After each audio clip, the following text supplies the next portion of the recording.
ना ता आता ना कहाँ चल गई बड़ी।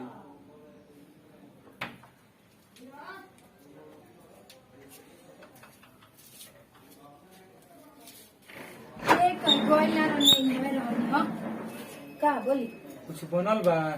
खाली लिट्टी तो बनल बाटे। सब्जी उब्जी नहीं खे? कल क्या रही? अच्छा चलो नहीं खाई तो जौने बा तौने लेके आवा। ठीक बा जौन बात हम ले आओ तनी।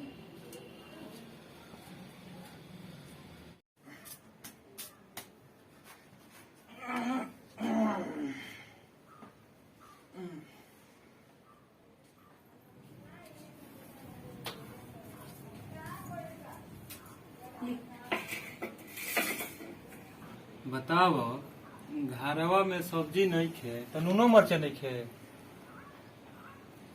नहीं नमक मरचा तो बटले बाटे, कहे तो ले आई। ये कहे वाली बात है, जा ले आओ। छूछे कैसे खाई? ले आओ जा। ठीक बा लेके आओ तनी।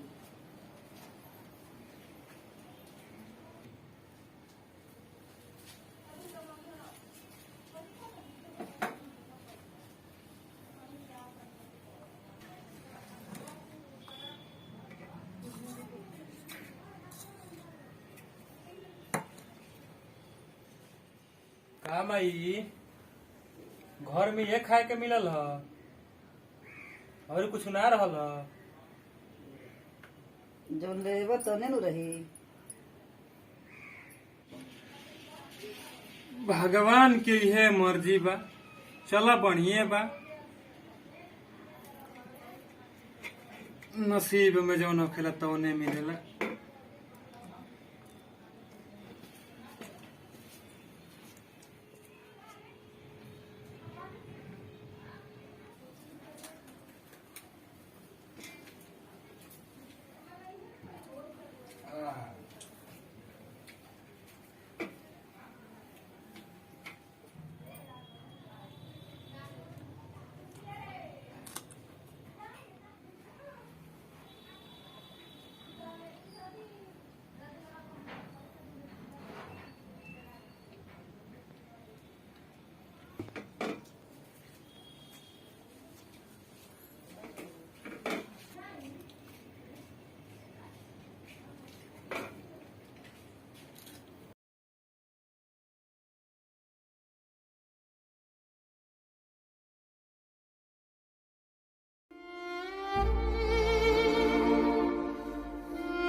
सुनिए शाम के जब बाजारे जाए तो सब्जी लेते आई ना, रही तरी सुखले मिली फिर शाम के खाए खातिर। सुनी ना हमारा खातिर क्रीम लेते आई। ठीक बा। का हो का हल्ला कैले रहलू है? लइका खाना खाता था। कहत रला अच्छा ये घर में खाना बा। अच्छा तो जौन घर में रही तो न खेवल जी। खाना ले आई। ना अभी हम खाना ना खाई, हम खाना मांग ले। तू जा। तू का चिंता कैले बड़ू? जब उनकरा कपारे पड़ी तो खुदे सीख जइलो। तू काहे खातिर चिंता कैले बड़ू? तू जा।